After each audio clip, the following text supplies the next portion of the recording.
I thank the gentleman from Missouri, and I'm very concerned again about these motor takeovers from the federal government. One thing that I'm very concerned about, a story came out today where there's been approximately 1,500 letters, I believe, that have gone out to GM dealerships. One story that came out today, there's a dealership that I know of that applied to their Democrat senator to appeal for help so that they could stay open.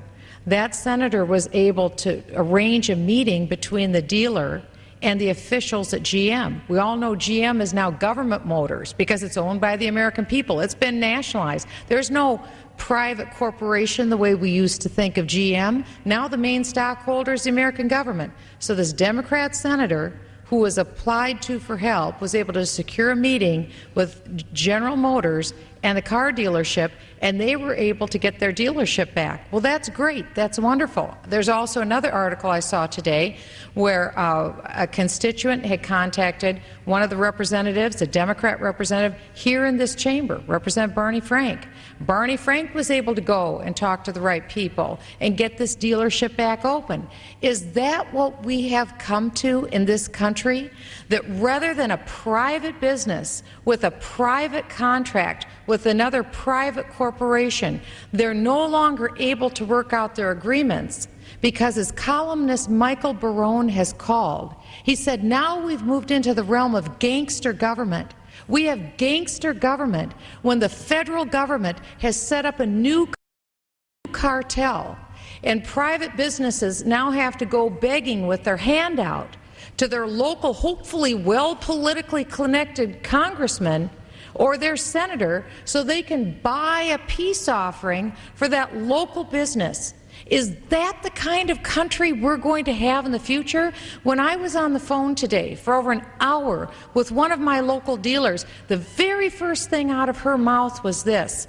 She said, this is the most un-American thing I have ever seen in my life. I can't believe that I lived to see the day that my country would come to this point where, having my dealership for 90 years, I get a letter FedEx to me that tells me I have until Friday to sign this document to not only give up my company that was made worthless, worth $15 million, made worthless overnight.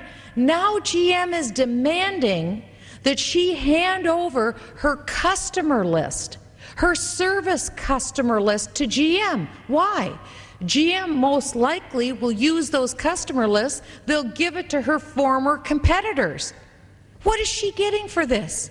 What's her remuneration? She had the rug pulled out from her and from her husband. They virtually lost everything overnight. To what? To what Michele Bachmann calls a gangster government. We need to call this for what this is, my colleague. We need to call this for what this is. Call it out. The American people need to get outraged and figure out that it could be them next. No business is safe when you see the administration appoint czars, car czars, wage czars. There's over 20 czars that have been appointed. And what do those czars do? They bypass the Congress. We're the people's elected representatives. We've been bypassed. We now have an imperial presidency where the president has appointed various czars, appointing directly to him, and now he's reaching into the confines of private businesses and overnight rendering them virtually worthless, unless they have a special tug, a political tie, to a local Democrat congressman. Is that what we've come to?